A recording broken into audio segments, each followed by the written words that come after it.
বন্ধুরা বাবারা ভাইরা আমার, এক ভাই আমাকে কানে তুলে দিলেন, হুজুর জাবের ইবনে আব্দুল্লাহর দুই সন্তান আল্লাহ। আমি বললাম ঠিকই আল্লাহ পাওয়ার, কিন্তু আল্লাহর এটা হলো হাকিকি আতাই আমার নবী। উঁচা আওয়াজ দিয়ে বলুন না সুবহান। আমার ওয়াজ সমাপ্তি দিকে চলে যাচ্ছে এখন।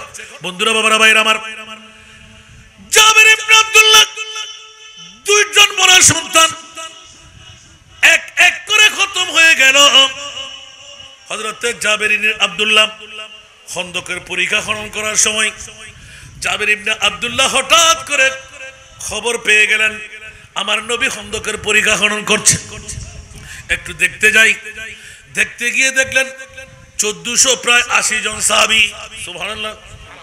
কয়জন? 1400 প্রায় 80 জন। ইখতিলাফি রাওয়ায়াত আছে এখানে। যখনই গেলেন দেখা গেল দক্ষিণা বাতাস এসে আমার নবীর নূরানি কামিজ মোবারকের পাঞ্জাবি আছে না, দামানটা উল্টে গেল। দেখতে দেখা গেল জাবের ইবনে আব্দুল্লাহর চোখ পড়ল। দেখা গেল 60টি প্রস্তরখণ্ড আমার নবীর নূরানি শাক মুবারকে বাঁধা। সুবহানাল্লাহ। জাবের ইবনে আব্দুল্লাহ হু হু করে কান্না দিলেন, ইয়া রাসূলুল্লাহ, জীবনে কোনো বৈজ্ঞানিক কোনো ডাক্তার পাথর এরকম বাঁধতে দেখি নাই। আপনি তো রহমতুল লিল আলামিন নবী, এত চাপ দিয়ে কাপড় দিয়ে আপনি পাথর কেন বাঁধলেন? জাবের রে, আমার অনেক সাহাবী এখানে আছে যারা একদিন, 2 দিন, 3 দিন, আমি 7 দিন পর্যন্ত কোনো আহার নিই নাই, এক ঘট পানি পান করি নাই। এই জন্য 60টি প্রস্তরখণ্ড আমার পেটের মধ্যে বাইন্ডিং করে রাখলাম যেন ক্ষুধা না পাই। নিজেও কাজ চালাইতে লাগলাম, কুড়াল মারতে লাগলাম। হঠাৎ করে জাবের ইবনে আব্দুল্লাহর মন জ্বলে উঠলো, আমি তো গরিব সাহাবী, একটি সাগি ছাড়া আমার কাছে আর কিছু নাই। 2-1 দিনের কিছু গমটম আছে কিনা দেখি। ইয়া রাসূলুল্লাহ, আপনার যদি অনুমতি পাই একটু দৌড় দিয়ে ঘর থেকে আসি, সামান্য মেহমানদারি করতে পারি কিনা। নবী একটু ইঙ্গিত দিলেন। আমার নবী জানে কি জানে না, যদিও বা সাহাবী গরিব, ঘরের মধ্যে কি আছে কি নাই নবীর কাছে জানা আছে না নাই। বন্ধুরে, সাহাবী জাবের রাদিয়াল্লাহু তাআলা আনহু আপন ঘরের দিকে এসে বিবি জান বলছে, লাব্বাইক, এ আমার স্বামীজি, মামলা কি? বলে আমাদের ঘরের মধ্যে কোনো আহার আছে কিনা দেখো। স্বামীজি, তেমন আহার তো নাই মনে হয়, তবে 4টা মাঠটা কিছু থাকতে পারে, দেখি পটগুলো একটু বিচরণ করে। বিবি, দেখো না। কেন কেন কেন? ও বিবি, তুমিও কান্না দিয়ে থাকতে পারবে না, না দিয়ে? স্বামীজি কি ব্যাপার? খন্দকের পরীক্ষা খনন করতে নবীকে দেখলাম, দক্ষিণা বাতাস এসে নবীর কামিজ মোবারক যখন উল্টে গেল দামান, আমি 60টি প্রস্তরখণ্ড পেটের মধ্যে বাঁধা দেখে ফেললাম।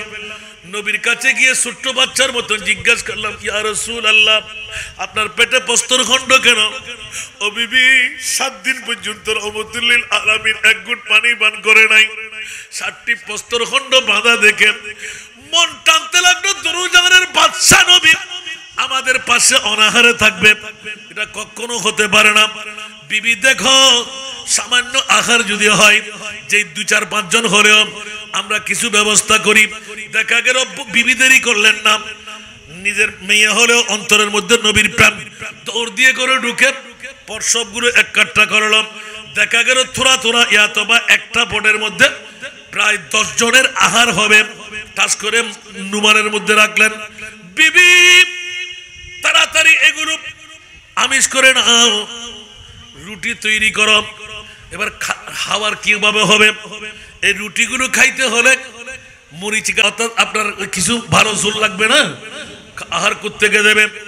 বিবি এলান দিলেন, এ আমার স্বামীজি রহমতুল লিল আলামিন নবী, দুরুজাহানের বাদশা নবী, শুনলাম যেদিকে যায় ওদিকে রহমতের গঞ্জিনা, যেদিকে হাত তুলে ওইদিক ধনী হয়ে যায়। স্বামীজি গরিবের ঘরে সূর্য উদয় হবে, রহমতুল লিল আলামিন নবীকে 10 জনের আহারের দাওয়াত দেন, তাড়াতাড়ি আমার সন্তানদেরকে ডাক দেন। মাত্র 2 জন সন্তান, ছেলেও নাই মেয়েও নাই, 2টি ছেলে মাত্র। ডাক দিয়ে দিলেন, এ আমার ইয়া ফুলান আমার সন্তানরা সাগি নিয়ে দৌড় দিয়ে আসব। দুইজনে খুশি মনে চলে আসলেন। কিছু পেট পূর্তি হলো, কিছু পেট বাকি। দৌড় দিয়ে এসে সাগি ধরলেন, মা ফোন ধরলেন এক হাতে 4 পা ধরলেন। তাহলে বোঝা গেল কত বড় আর ছাগল। নিজের বাবা হযরতে জাবের ইবনে আব্দুল্লাহ জবে করলেন। দুই সন্তান তীক্ষ্ণ দৃষ্টি দিয়ে তাকিয়ে রইলেন। এখন দুইজনে সোরা কোথায় রাখলেন দেখে ফেললেন। বিজলির মতন ওই সোরা পিট করে চলে গেল। সাগিকে চামড়াটা ছিলে টুকরো টুকরো করে বিবিকে দিয়ে দিলেন। দুই ভাই একত্রিত হয়ে একজন অপরজনকে ডেকে, সাগির কন্টেনারের মধ্যে রং আছে, আমরা এই রং দিয়ে খেলা করব। বড় ভাই তুমি শুয়ে পড়ো, আমি তোমার হলকুমের উপর চালাই। বড় ভাই বলে যে তুমি শুয়ে পড়ো, তোমার হলকুমের উপর চালাই। সাগির মতন আমরা ওই রং পেয়ে যাব। বাবারা, বন্ধুরা, বড় ঈমান তাজগির মামলা। ওই মুহূর্তের মধ্যে ছোট ভাই শুয়ে গেলেন, বড় ভাই তলোয়ার সোরাটা লাগাই দিলেন। পিট করে কন্টনালি ছিঁড়ে গেল, রক্তর নহর জারি হয়ে গেল। কিরে কিরে কিরে, আমার ভাই তো আর দিকে আর তাকাচ্ছে না। মা মা করে এক ডাক দুই ডাক দিয়ে কন্টনালি যখন বন্ধ, মা ডাকা বন্ধ হয়ে গেল। দরফর করতে লাগলো কাতলা মাছের মতন। অন্য কারো অন্তরে জানতে না পারলো, মার মনে খবর হয়ে যায় বাইরে এরকম দরফরাচ্ছে কি। হঠাৎ করে দৌড় দিয়ে বের হলেন। দেখা যাচ্ছে বড় ভাই দাঁড়িয়ে আছে সূরা হাতে নিয়ে। ছোট্ট ভাই জানটা মার দিকে তাকিয়ে জিহ্বা বের করে দিয়ে দরফর করতে করতে ইন্তেকাল বরণ করলেন। ইন্না লিল্লাহি ওয়া ইন্না ইলাইহি রাজিউন। মা তাড়াতাড়ি হাত থেকে রেখে, ও পুত্রে, কি কাজ করলে তুই নিজের ভাইকে নিজে খুন করে ফেললি? বলে ছেলের ব্রেনে এসে গেলাম, আমার ভাই তো আমি চিরতরে খতম করে দিলাম, মা তো আমাকে আর রাখবে না। ওই সময় সোনা সুরকি দিয়ে দেওয়াল তৈরি করা। হঠাৎ করে মার দাসানি খেয়ে দৌড় দিয়ে লাফ মেরে উঠে দেওয়াল ছিঁড়ে পড়ে হামা করে দিয়ে বড় সন্তানের ইন্তেকাল বরণ করলো। ইন্না লিল্লাহি ওয়া ইন্না ইলাইহি রাজিউন। এখন বড় সন্তানকে টেনে ছোট সন্তানকে টেনে গলির মধ্যে শোয়াই রাখলেন। উপরে একটা কাপড়ের ঢাকনা লাগাই দিলেন। মা নারকাটা সন্তান বলে দুই চোখের পানি দুই ধারে ছাড়লেন। কিন্তু বাবা তো ছেলেও আর নাই, মেয়েও আর নাই। এদিকে টুকরো টুকরো করে বিবির কাছে রেখে, রুটি তৈরি করো, মাংস বানিয়ে নাও, আমি আমার প্রিয় রসুলকে নিমন্ত্রণ করে আসি।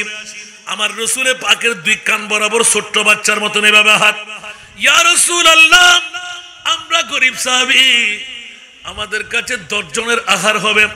আপনি বেছে বেছে 10 জন ক্ষুধার্ত, 10 জন ভুকার্ত, এরকম বেছে বেছে 10 জন সাহাবী নিয়ে আমাদের ঘরে মেহমান হয়ে যান। উঁচু আওয়াজ দিয়ে বলুন না সুবহানাল্লাহ। আমার নবী শুনতে দেন নাই। সবাই কাম বন্ধ করো, আমার জাবের আমাদেরকে নিমন্ত্রণ করেছে। আমার সাহাবীরা হাত পা দিয়ে নাও, চলো আমরা সবাই মিলে জাবের ইবনে আব্দুল্লাহর ঘরে নিমন্ত্রণ খাবো। বন্ধুরা, বাবারা, ভাইরা আমার, হযরতে জাবের আবার ফিরলেন। ইয়া রাসূলুল্লাহ, আমরা গরিব মানুষ, 10 জনের উপরে খাবার হবে না।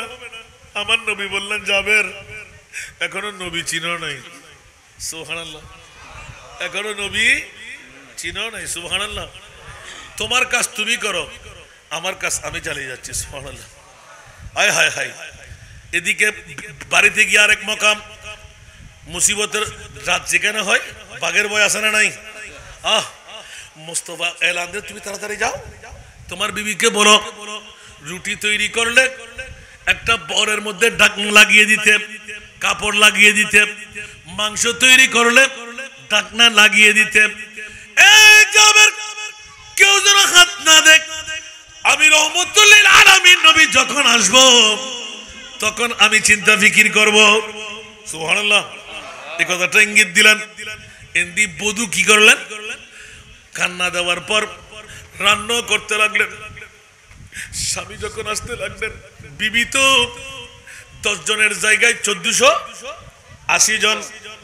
এখন স্বামী বলতে লাগলেন, আজকে আল্লাহ জানে বিবি আমাকে কোন গালিগালাজ করে, ঠিক না? অনেক দূর থেকে, ও ফলানার মা, রান্না হইছে? সুন্দর সুন্দর করে একটি মোহাব্বতের সুরে ডাক এলান দিলেন। হ্যাঁ, আসেন আসেন আসেন। দৌড় দিয়ে এরকম হাতটা ধরলেন, বাম হাত দিয়ে ডান হাত ধরলেন, ডান হাতটা আলোক করে রাখলেন। স্বামী যান একটা মশলা নিয়ে বড় গুড় পাক খেতে লাগলাম। বলতে, বলো না বিবি, আল্লাহ যদি কোনো মানুষের কাছে কোনো মানুষ কোনো আমানতদার আমানত রাখে, আমানত যদি চাইতে আসে, এগুলো কি দিয়ে দিতে হয়? বিবি তুমি কি পাগল? তুমি মুসলমান না? যারা আমার তাকে দিয়ে দিতে হবে না? এটা সমস্যা কিসের? সুবহানাল্লাহ। এরকম বলতে বলতে আপন স্বামীকে হাত ধরে নিয়ে গেলেন। আস্তে করে যখন পাশে গেলেন, উপরের ঢাকনাটা কাপড়টা উল্টাইয়ে দিলেন। জাবির ইবনে আব্দুল্লাহ চিৎকার করে বেহুশ হয়ে পড়ে গেলেন। বিবি রে, কি দেখলাম কি দেখলাম কি দেখলাম! ছেলেও নাই মেয়েও নাই, রহমতুল লিল আলামিন নবী আমাদের ঘরে আসবে। বিবি বরদাস্ত করি কেমন করে? এখন কি করবো বলো? আমি তো তোমাকে একটু উৎসাহের সাথে ডাক দিলাম, অসংখ্য সাহাবীরা আমাদের ঘরে খাবার নেবে। বিবি বললেন, ও স্বামীজি, নবী যদি বলে তাকে আমাদের ঈমান আছে, রহমতুল লিল আলামিন নবী আসলে বরকত হবে, কিন্তু মামলা এটা কেমন করে চুকাইব? এখন বিবি আর স্বামী দুইজন নিজেকে খুব ধৈর্যের পাহাড় বনে গেলেন। এলান দিলেন, নবী যদি জিজ্ঞাসা করে আমরা কি উত্তর দেব? আমাদের ছেলে মেয়ে কয়জন? বলবো দুইজন। এখন কোথায়? বলবে ওরা খেলাধুলা করতে লাগলো। আচ্ছা, যদি নবীও বলে যে ডাক দাও, তখন বলবো যে ওরা ঘুমাচ্ছে কোনখানে গিয়ে। তারপর তৃতীয় নম্বর আর নেই নাই। উঁচা আওয়াজ দিয়ে বলেন না সুবহান। এত কি জিজ্ঞাসা করবে মেহমান এসে? একটা না একটা বলবো যে সুবহানাল্লাহ। হায় হায় হায়, খেয়াল রাখবেন, নারীদের হাত বেটে গোপন কথা ওরা ভিতরে রাখতে পারে না, বরদাস্ত শক্তি কম। জাবির ইবনে আব্দুল্লাহর বিবি স্বামীর মুখের মধ্যে হাত লাগিয়ে দিলেন। স্বামীরে, রহমতুল লিল আলামিন নবী আমাদের ঘরে আসবে। আমাদের দুই সন্তান মারা গেলে তো কি হলো? এখন আমার বয়স আছে, আমার নবী দোয়া করে দিলে এরকম অনেক সন্তান পাবো। সাহাবীদের ঈমান, সুবহানাল্লাহ বলেন না? আহলে সুন্নাত ওয়াল জামাতের ঈমান আছে না নাই? স্বামী বললেন, বিবি কি কথা বলতে লাগলে? উত্তর তো দুইটাই নিলাম, তারপর কেমন করব? এলান দিলেন, যদি সন্দেহ হয়ে যায়, রহমতুল লিল আলামিন নবীকে হাসি মনে মেহমানদারি করব। আপনার মুখও হাসি থাকবে, আমার মুখও হাসি থাকবে। হায় হায় হায় হায় হায়, দুই সন্তানকে মরা রেখে আমার মুস্তাফার মেহমানদারি চালাইতে লাগলেন। সাহাবী কাকে বলে? সুবহানাল্লাহ। বিবি পারবে? তুমি পারলে আমি পারবো। তুমি নার কাটা, আমি জন্মদাতা। সুবহানাল্লাহ। স্বামীজি, আমার রহমতুল লিল আলামিন নবী যখন আসবে, আমরা হাসি মনে নবীকে মেহমানদারি করব, যা যা হয় আমরা চুকাইয়ে দেব। নবী যখন আমাদের কাছ থেকে বিদায় নিয়ে যাবে, আমাদের মরা দুই সন্তান কাছারি ঘর থেকে বের করে এনে চলো আমরা রেখে আসি, শিকলটা মেরে দিই। কাছারি ঘর থেকে এনে গোসল দিয়াইব, কাফন পরাইব, জানাজার নামাজ দেব, দাফন দেব। উচ্চ আওয়াজ দিয়ে বলুন না সুবহান। যেমন কথা তেমন কাজ। কান্না বন্ধ। আমার প্রিয় রাসূল সরওয়ারে কায়নাত সাল্লাল্লাহু আলাইহি ওয়াসাল্লাম, এই জাবের, তোমাদের রান্না করা মাংসের ডেকটা নিয়ে আসো, রুটি তৈরি করা বলটা নিয়ে আসো। আমার নবী বিসমিল্লাহির রহমানির রহিম বলে নুরানি তুতু মুবারক একটু করে লাগিয়ে হাতটা বুলাইয়ে দিলেন রুটির বলের উপর। বিসমিল্লাহির রহমানির রহিম বলে মাংসের উপর হাতটা বুলাইয়ে দিলেন। এলান দিলেন, সাহাবী রাসূলুল্লাহ জেনে রাখো, শুনে রাখো, আমি রহমতুল লিল আলামিন নবী। ছাগলের মাংস খুব মজা, কিন্তু হাড্ডি, ঠিক কিনা? খবরদার, প্রতি সময় তোমরা হাড্ডিগুলো চাপিয়ে খেয়েছিলে, হাড়গুলো চাপাইতে পারবা না, চুষে নেবা। আমি রহমতুল লিল আলামিন নবী নিষেধাজ্ঞা লাগাইলাম, যে যত খেতে পারবে তত দেওয়া যাবে, হাড়গুলো সামনে রেখে দেবে, যত লাগবে তত নেবে, রুটি যত লাগবে তত নেবে। সাহাবীরা বেহুদি জাবির ইবনে আব্দুল্লাহ আর বউ দুইজনে তাজিব হয়ে তাকিয়ে আছেন, দিতে লাগলেন, পারতে লাগলেন, খাওয়াইতে লাগলেন। সুবহানাল্লাহ। যেতে যেতে যেতে সবার পেট পূর্তি হয়ে গেল। এখন রুটিও কমে নাই, মাংসও কমে নাই। আমার রহমতুল লিল আলামিন নবী সবাইকে বললেন, তোমরা এবার শেষ। ইয়া রাসূলুল্লাহ, এক ঘুট পানি খাওয়ার জায়গা নাই। 1480 জন 10 জনের খাবার আমার নবী খাওয়াইয়ে দিলেন। উচ্চ আওয়াজ দিয়ে বলুন না সুবহান। আর একটু জোরে বলুন না সুবহান। এবার আসলো নবীর পালা। ইয়া রাসূলুল্লাহ, দয়া করে আপনার নুরানি পাথর মোবারক গুলো খুলেন। আমার নবী বললেন, জাবের তোমার 2 সন্তান কই? বলুন না সুবহানাল্লাহ। নবী গায়েব জানে না? তোমার 2 সন্তান কই? তাহলে এক হাদিস দিয়ে বোঝা গেল কিয়ামত পর্যন্ত নবীর যত উম্মত আমার নবীর হবে, বাবার কাছে কয়জন ছেলে মেয়ে এই খবরও আমার নবীর কাছে আসারা নাই। জাবের তোমার 2 সন্তান কই? জাবের এলান ইয়া রাসূলুল্লাহ, ওরা খেলতে গেছে মনে হয়। আমার নবী বললেন, ডাক দাও। সুবহানাল্লাহ। ইয়া ফুলান, ইয়া ফুলান ডাক দিলেন, আওয়াজ নাই, জানে কি জানে না। এবার বলতে লাগলেন, ইয়া রাসূলুল্লাহ, কোন গান ওরা ঘুমাচ্ছে মনে হয়।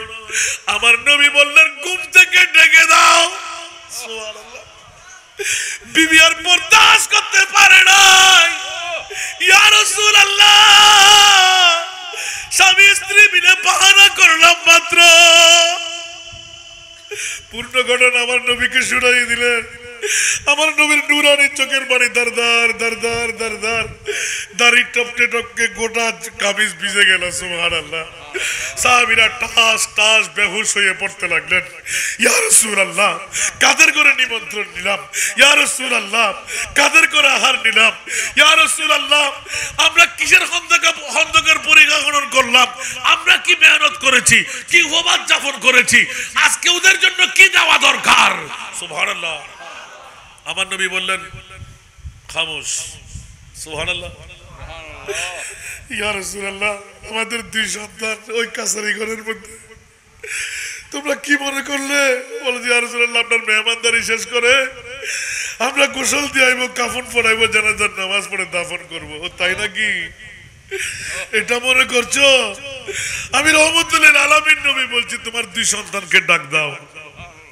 এদিকে ডাক দিতে বললেন, রাসূলুল্লাহ তো মরা, ডাক দিলে কি শুনবে? আমার রাসূল বললেন যে আমি রহমতুল লিল আলামিন ডাকছি, বলো সুবহানাল্লাহ। উচ্চ আওয়াজ দিয়ে বলবেন না সুবহানাল্লাহ। আরো জোরে। এদিকে এলান পড়লো, ও সাহাবীরা, 2 সন্তানকে বাবা ডাক দিলেন, ইয়া ফুলান, ইয়া ফুলান। লব্বাইক বলে দাঁড়িয়ে 2 সন্তান 2 জনকে জোর করে ধরলো। ওরা স্লোগান দিল, সালাতু ওয়াস সালামু আলাইকা সাইয়্যিদি ইয়া রাসূলুল্লাহ। তাড়াতাড়ি শিকল খুলে দাও। সাহাবীরা তো বড় তাজ্জব, উতাল পাতাল শুরু হয়ে গেল। আমার নবী পানি ছিটকে দিয়ে সবাইকে হোশে আনাইলেন। 2 জন মরা সন্তান জিন্দেগি নিয়ে মুস্তাফার 2 কদমের মধ্যে পড়ে গেলেন। আমার নবী মাথার উপর হাত বুলাইতে লাগলেন। জাবের আওয়াজ বন্ধ। অল্প সুখে কাতর, অধিক সুখে পাথর। কি পাইলাম, কি দেখলাম, কি পাইলাম, কি দেখলাম? মরা ছেলে কেমন করে জিন্দা হয়? এটা কি মামলা? 2 জনেই মা বাবার দিকে, তোমরা এদিকে আসো। মাথার উপর হাত বুলাইলেন। আমার নবী বললেন, কি ব্যাপার, তোমরা কেমন আছো? ওই শাহাদাতের আগ পর্যন্ত সব ঘটনা খুলে বললেন। তারপরের গুলো আমরা জানি না। আমার নবী বললেন, সাগিটা তোমাদের বেশি আদরণীয়? বলে যে, জি ইয়া রাসূলুল্লাহ। সাগি পাইলে কি খুশি হয়ে যাবে? সুবহানাল্লাহ। ইয়া রাসূলুল্লাহ, ছাগল কি আমাদের সামনে জবা হয়ে গেল, আমরা কি ছাগল পাবো? সুবহানাল্লাহ। আমার নবী বললেন, তোমরা ছাগল পাইলে কি খুশি হবে? উচ্চ আওয়াজ দিয়ে বলেন না সুবহান। ইয়া রাসূলুল্লাহ, জি হ্যাঁ। সাহাবীরা তো আরো তাজ্জব, পেট ভরে খেয়ে ফেললাম, মাংসগুলো পেট ফুর্তি হয়ে গেল। দেখ তো আমরা দেখি না, এখনো দেখো কত। সুবহানাল্লাহ। হায় হায় হায় হায় আমার প্রিয় রাসূল যখনই এলান দিলেন জাবের সমস্ত সাহাবীদেরকে এলান দিলেন হাড্ডিগুলো আমার সামনে নিয়ে আসো সুবহানাল্লাহ আমার প্রিয় রাসূল হাড়গুলো একসাথে সামনে আনলেন বিরাট একটা স্তূপ হয়ে গেল আমার নবী বিসমিল্লাহির রহমানির রহিম বলে বুলাই দিলেন হাতটা বের করে আনতে সাগি মে মে মে করে দৌড় দিলেন উচ্চ আওয়াজ দিয়ে বলুন না সুবহান দুই সন্তান দুই দিকে দৌড় দিলেন ভাইয়া সাগি তো পেয়ে গেলাম জানো পেয়ে গেলাম ধরে নিয়ে আসলেন এবার তোমরা খুশি জি ইয়া রাসূলুল্লাহ এবার আমার নবী বললেন আসো তোমাদের পেটে খিদে নাই মুস্তাফার সাথে খেতে বসলেন সুবহানাল্লাহ এবার খাওয়া দাওয়া শেষ করে আমার প্রিয় রাসূল যখন বুকের সাথে মিলাইলেন সাহাবীরা আবার কাঁদতে লাগলেন ও প্রিয় রাসূল 10 জনের আহার 1480 জন খাওয়া আবার কি দেখতে লাগলাম এখনো খাবার গুরু আপনিও খেতে লাগলেন দুই সন্তানকে খাওয়াইলেন এবার ইঙ্গিত দিলেন এই জাবের আজ থেকে তোমাকে আর কোনো কাজ করতে হবে না ছাগল লালন পালন করতে হবে না কখনো 3 ভাগের 1 ভাগ খুলবা এই বরাবর রাখবে কোনোদিন কাউকে দেখাবে না এই হতে নিয়ে সেই পর্যন্ত যতদিন তুমি ডেকের তলা দেখবে না অতদিন পর্যন্ত তোমার রুটি আর মাংসের মধ্যে বরকত করে দিলাম আরো জোরে নারে তাকবীর নারে রিসালাত নারে গাউসিয়া শুহাদা কারবালা जब गई है जोशे रहमत पे उनके आंखें जब आ गई है जोशे रहमत पे उनके आंखें जलते बुझा दिया है जलते बुझा दिया है रोते हंसा दिए उनकी महकने दिल के गुच्छे खिला दिए जिस राह चल गए कुछ बसा दिए উচ্চ আওয়াজ দিয়ে বলুন না সুবহানাল্লাহ করুণা ঢেউ জাগে তারি নয়ন কোণে করুণা ঢেউ জাগে তারি নয়ন কোণে কান্নাই হাসি ফুটালেন কান্নাই হাসি ফুটালেন জ্বালানি বা দিলেন সুবহানাল্লাহ সুবহানাল্লাহ নবী পারে কি পারে না নবীর কাছে পাওয়ার আছে না নাই তো ইমাম হোসেনকে করলেন না কেন কথা বলেন না জাবের ইবনে আব্দুল্লাহ তো রক্ত না ইমাম হোসেন তো রক্ত সুবহানাল্লাহ বলবেন না